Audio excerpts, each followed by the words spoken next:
Hey Void, how you doing? So, surpassed how many videos I was expecting to get done today, so I'm trying to keep that momentum going. Alright, as long as my voice holds out. So, The Devil's Rejects. Now, this was one from the backlog that I've been trying to get back to for a time. Essentially, in relatively recent memory, I did House of a Thousand Corpses. That was because I was trying to backfill some of the movies that I'd reviewed an installment of, but hadn't done the movies before it. Like 4 years ago, when I first started this channel, in my initial 30 days, I was watching movies I hadn't seen and had been meaning to, or had really caught my eye. And I watched Three from Hell then, and gave it a middling review because I really had enjoyed the first two. Well, the first one's good, and I really mentioned that I really enjoyed The Devil's Rejects. But Three from Hell was okay. And that's probably one of the better reviews it's going to get. So, finally I was trying to watch through and, complete those movies that I had only talked a little bit about. Because I usually don't prefer to review sequels before I review the previous ones. It happens, but I'm trying to avoid it a little bit more. So, I watched this one a couple months ago now, and now I'm finally getting around to talking about it. Oh boy, The Devil's Rejects. Now, I actually saw this one in theaters.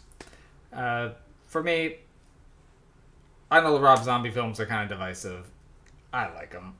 I don't care. But I do understand that why people don't.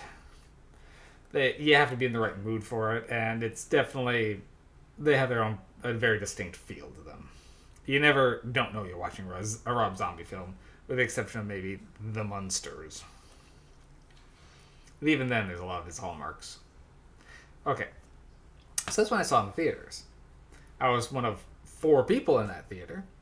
And I had arrived like an hour early just because I didn't know what time it actually started. And I was the only one person I was going to a theater alone because this is not a movie a lot of my friends were interested in seeing. So there I was, waiting to see this film. And when the film started, they started playing the wrong movie. They started playing Charlie and the Chocolate Factory. So I had to go out and say, hey, wrong movie, come on guys. So weird little theater incident that I keep recalling because it's one of those things because my younger sibling at the time worked at a theater, so I got to see a lot of those films, and so I'd already seen that one, so I knew that opening. But anyway, Devil's Rejects. This is an experience. So, I had before seeing this one seen House of a Thousand Corpses, and you can see my review for that one, but essentially it was very Texas Chainsaw Massacre, and they do a good job making this family reprehensible. They're vile, the definitive villains. And this movie, they don't really back away from that, but the way the film is structured, they are the protagonists. So the family from the first one are our main characters, and we are following them as they are very much on the run. So, which is a weird experience because even throughout this, they are doing some heinous things. But at the same time, they have such charisma and the sheriff that's hunting them is such a sadistic bastard himself that you're rooting for these guys, which is weird.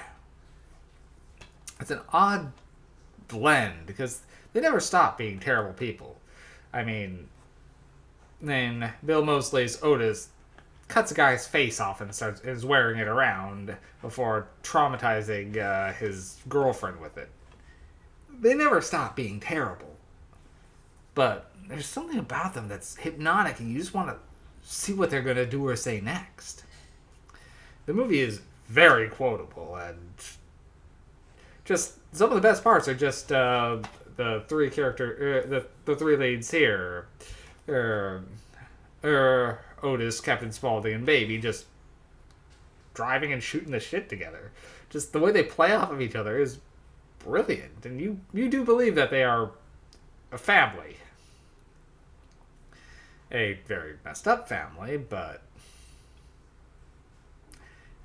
Also, for that anecdote for Charlie and the Chocolate Factory, since they actually referenced that in this movie, which was I thought was hilarious, given that they started playing it, then suddenly Otis is saying that he is Willy fucking Wonka. This is my motherfucking chocolate factory. I lost it. So, this movie, the gore effects are on point. It is over the top in all matter. But for me, this one, I think this one works a little bit better than the first one because of that strange juxtaposition of your positions on the characters.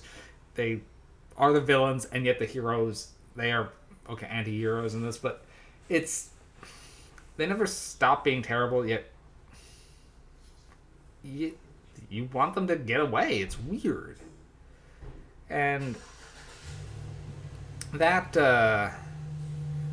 also for the way they portray this movie is more grounded than the first one. The first one was over the top also, but in almost a zanier sort of way, and a campier, I guess is the way to put it.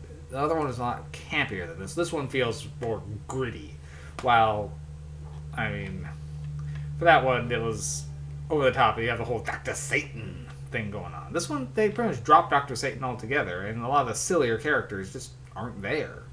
Like, then the father or grandfather character, he's just not there. And then Tiny only has a very small role. So a lot of people that would be considered more goofy are just gone. And you're just left with a lot more of the grittiness. And that realism, I think, both makes the film hit harder and adds something to it. It's still over the top to the nth degree because Rob Zombie, dude, cannot be restrained.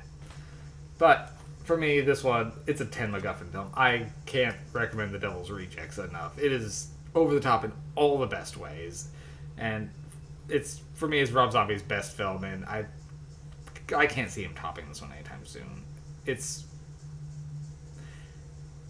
I think it just came at the exact right time, particularly right on the heels of House of a Thousand Corpses. So I highly recommend The Devil's Rejects.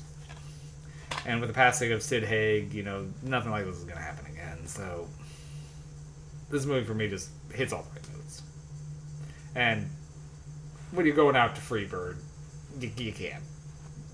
It hits. Alright, boy. Talk to you later.